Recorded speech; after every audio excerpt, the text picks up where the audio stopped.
வணக்கம். தமிழன் செய்தி களம். மயிலாடுதுறை பாராளுமன்ற தொகுதியில் போட்டியிட அதிமுக வேட்பாளர் பாபு சிரித்த முகத்துடன் வாக்கு சேகரித்தபடி வந்து வேட்புமனு தாக்கல் செய்தார். மயிலாடுதுறை பாராளுமன்ற தொகுதியில் அதிமுக சார்பில் போட்டியிடும் வேட்பாளர் பாபு மாவட்ட செயலாளர் பவுன்ராஜ் தலைமையில் மன்னம்வந்தல் பகுதியில் உள்ள விநாயகர் ஆலயத்தில் சிறப்பு வழிபாடு செய்துவிட்டு மயிலாடுதுறை மாவட்ட ஆட்சியர் அலுவலகம் வரை பேரணியாக நடந்து சென்றார்.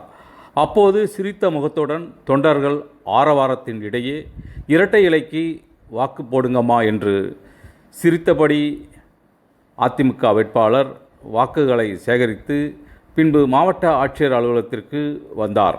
தொடர்ந்து மாவட்ட ஆட்சியரும் தேர்தல் நடத்தும் அலுவலருமான மகாபாரதியிடம் அதிமுக வேட்பாளர் பாபு தனது வேட்புமனுவை தாக்கல் செய்தார்.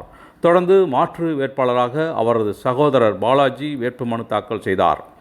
அப்போது அதிமுக நிர்வாகிகள், கூட்டணி கட்சி நிர்வாகிகள், தொண்டர்கள் உடன் இருந்தனர்.